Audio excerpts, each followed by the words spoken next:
Muli namang pinatutsadahan ni Pangulong Duterte si Senadora Laila De Lima.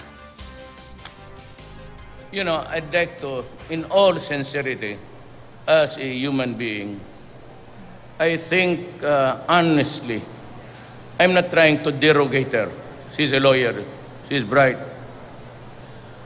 I think she's breaking down. I would suggest that she takes days off, then maybe, yeah, I am afraid that I said, if she continues yakking there and listening to, she will have a nervous breakdown. Sinabi yan ng Pangulo bago siya umalis papuntang Vietnam para sa kanyang 2-day official visit doon.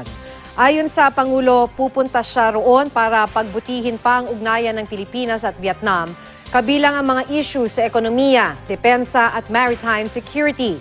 Sa parehong press conference, muling humingi ng paumanhin ng Pangulo sa ilang personalidad na nadawit sa inilabas niyang bilibid drug matrix. Giit pa niya, hindi si dating Provincial Administrator Raffy Baraan, kundi si dating Justice Undersecretary Francisco Baraan ang kasama sa drug matrix. I am again, for the third time and the last time, I am offering my apology to Governor Espino, si Season, kasi hindi talaga clear.